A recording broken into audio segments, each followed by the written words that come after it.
Hi guys, I'm going to start the Wild Robot Escapes, but I want to just preview and review again, as you remember, the original Wild Robot. So we had the Wild Robot who um, survived a shipwreck. She opened her eyes. She's on an island, a wild island. She's named Rose because that's the name of her machine. She befriends the animals on the island. She makes it her home. She saves and then adopts Bright Bill as her own. And towards the end, as you remember, there were three robots that came and they were chasing her. There was Rico 1, Rico 2, and Rico 3, and they were trying to capture her and bring her back. Um, they did tell her that if she didn't go back, more would just come. So, in order to save the creatures on the island, Rose went into the airship and left. So, we are now on The Wild Robot Escapes by Peter Brown. And here we go, Chapter 1 The City. Our story begins in a city with buildings and streets and bridges and parks. Humans were strolling, automobiles were driving, airships were flying, robots were hard at work. Weaving through the city streets was a delivery truck. The truck knew where to go and how to get there, all by itself. It pulled up to a construction site and automatically unloaded some crates. A few more turns and it unloaded some more crates down on the dock. The truck zigged and zagged across the city, delivering crates as it went, and then it merged onto the highway. Cars and buses and trucks were cruising along the highway together, but the delivery truck continued. The traffic became lighter, the buildings became smaller, and the landscape became greener. With nothing but open road ahead, the truck accelerated to its top speed. The landscape outside was now just a green blur, occasionally broken by a flicker of gray as the town flew past.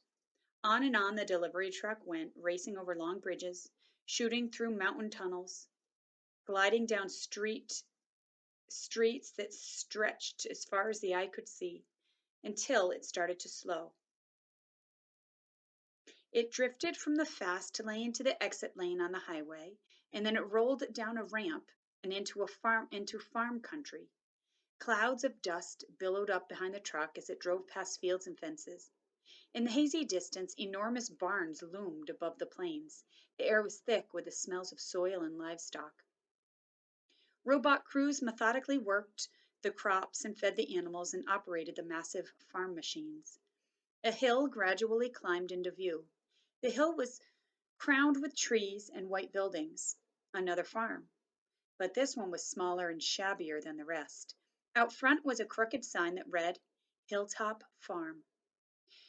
Wheels crunched on gravel as the delivery truck rolled up the driveway to the top of the hill. It stopped beside the front porch of the farmhouse and dropped its last crate to the ground. Then the truck drove away. And as we know, there are a lot of opportunities to make our movies in our head and our mental pictures, but I will show you as pictures come into view what we have here. So we have the delivery truck that's been driving around and has delivered its last crate. Reader, can you guess what was tightly packed inside that crate? If you guessed a robot, you're correct. But this was no ordinary robot. It was Rosem Unit 7134. You might remember her old life on a remote wild island. Well, Rose's new life was just about to begin. Chapter 2 The Crate. Woof, woof, woof. Inside the farmhouse, a dog was barking and scraping at the front door. When the door finally opened, the dog scurried out and bounded down the front porch steps. And then a man appeared. The man walked with a limp and slowly made his way down to the crate, where the dog was sniffing around. He unlatched the top of the crate and it swung open on its hinges. Packing foam was tossed aside, restraining cords were unfastened, and there was Rosem, Unit 7134. Her lifeless body sparkled in the late day sun. The man reached down and pressed an important little button at the back of the robot's head. Click. Chapter 3 The Robot. The robot's computer brain booted up and her programs began coming online. Then she automatically stood, stepped out of her crate and started to speak. Hello, I am Rosem, Unit 7134, but you may call me Rose. While my robotic systems are activating, I will tell you about myself. Once fully activated, I will be able to move and communicate and learn. Simply give me a task and I will complete it. Over time, I will find better ways to complete my tasks. I will become a better robot. When I am not needed, I will stay out of the way and keep myself in good working order. Thank you for your time. I am now fully activated. We have another picture. There's Rose coming out of her crate. And we're already on chapter 4, titled The Family. Welcome to Hilltop Farm, Rose. My name is Mr. Sharif. You belong to me now. Rose studied the man with her soft, glowing eyes and in her robotic voice said, Hello, Mr. Sharif. This good old fella here is Oscar. Mr. Sharif scratched his dog's head. You won't see much of him. Oscar spends most of his time sleeping in the house. Hello, Oscar, said the robot. A goofy grin stretched across the dog's face, and he let out a happy yelp.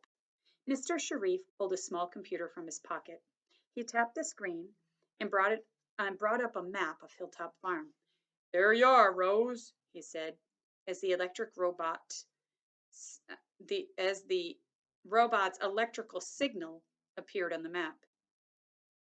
You'll be working all over the farm, and now that you're in the system, I can always see where you are. What would you like me to do? Said Rose. Well, you can start by putting your crate in the garage over there. I'll hold on to it in case I ever have to send you back to the factory. Clearly, Rose was designed to take orders because her body automatically did as it was told. She stuffed the packing material into her crate and carried it into the garage. When Rose returned, Mr. Sharif was watching a school bus winding along the country road. Oscar barked and dashed off as the bus came to a stop at the bottom of the driveway. A girl and a boy jumped out, and the bus drove on. In their matching school uniforms, the children looked almost identical, but the boy was a little taller and the girl's hair was a little longer. They meandered up the driveway and romped around with their dog until they noticed Rose. A robot, said the girl, running up. It's about time we got one, said the boy. Well, she's refurbished, said the man. She's the cheapest one I could find, but she'll make a decent farmer. What's her name? Asked the girl. She said her name was Rose. That's just her starter name, said the boy. We can give her any name we want. Let's call her Farmbot, said the boy. Well, I kind of like the name Rose, said the little girl.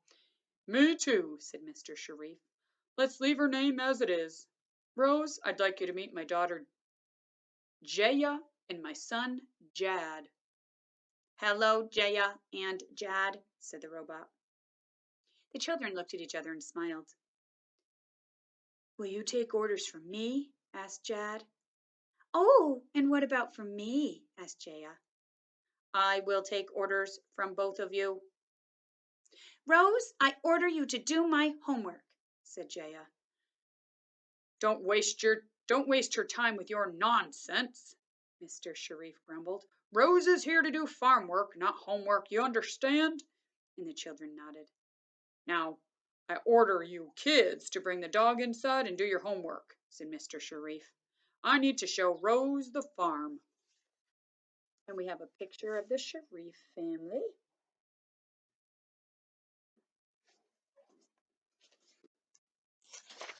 And chapter 5, The Farm. Mr. Sharif turned and shouted, Come here, Rambler! A moment later, a pickup truck automatically rolled out of the garage. The truck picked up the man and the robot with its doors open wide, and they both climbed in. The truck pulled up to the man and the robot, its doors open wide, and they both climbed in. Rambler had a steering wheel, but Mr. Sharif sat back and let the truck drive itself. They followed the driveway, behind the house, across the backyard, past the trees and hedges, and suddenly they were surrounded by farm buildings. The buildings were different sizes and shapes, all white walls with gray roofs, and they were so tightly packed together that you could hardly tell where one building ended and the next one began. Some were splattered with mud, others had holes and loose boards. The entire place smelled like grass and manure. Mr. Sharif pointed out each building to Rose. There was an enormous dairy building, the milking parlor, the workshop, and the machine shed. Smaller sheds were scattered all around. Rambler drove out from the buildings and down the back side of the hill into a wide sweep of farmland. A fence lined this part of the driveway, and behind the fence was a sprawling, rolling pasture, lush with tall grass and a few leafy trees, where a herd of cows were grazing. The cows swished their tails and chewed their cud and followed the truck with their eyes. One of them let out a long moo. "This is a dairy farm," said Mr. Sharif. "So those cows are the queens around here. Your whole world now revolves around them. You understand?" "I understand," said Rose, as she stared at a young calf who was staring right back at her. They rolled past the herd of cows, past clumps of wild flowers, past a quiet pond, past birds and field mice and bumblebees. The driveway cut through a row of trees on its way out to the crop fields, where they were flat and square and covered with bright green sprouts. Hilltop Farm was bursting with life, but it had seen better days. Patches of weeds and bare dirt were spreading across the fields. Broken down farm machines and piles of junk were strewn across the grounds. Thick tangles of brush were creeping in from the edge of the property. They drove all the way out to the farthest fields, to a little roundabout at the very end of the driveway. Rambler shut off its engine, and the man and the robot sat and looked at the countryside. Far off, where the land met the sky, a train quietly slid along its tracks and disappeared to the north. Then all was still. "This farm needs help," said Mr. Sharif at last. "It's been in my family for generations, and I don't want to lose it. But I can't do farm work any more, not with this bad leg. That's why you're here. They say Rosum robots can learn to do almost any kind of job, and you'll have to do almost every kind of job on this farm." "I understand," said Rose. "We've had auto machines for ages," Mr. Sharif went on, "but we didn't need a robot until my wife died." The last words hung in the air for a while. The silence was broken by a low rumble of thunder. A storm was approaching. Tornado season was still months away, but in farm country, any storm could become dangerous. "Let's go home," said Mr. Sharif. Rambler started its engine and drove back up the long driveway. By the time they reached the farm buildings, a steady rain was falling and the cows were in the barn. "This is for you," said Mr. Sharif, and he handed Rose her own computer. "That controls the farm equipment, and it's got all the information you'll need to work here. Do you know how to use the computer?" "Yes, I know how to use a computer." Rose had never used a computer before, but she instinctively knew what to do. Clearly, the robot was designed to work with technology. "Study up tonight and start farming tomorrow," said Mr. Sharif. "You can stay in the machine shed with the other machines." "Perhaps I should stay in the barn with the cows," said Rose. "My whole world revolves around them now." The man just smirked and he said, "I like the way you think, Rose." And we're going to end there today. Chapter 6 tomorrow.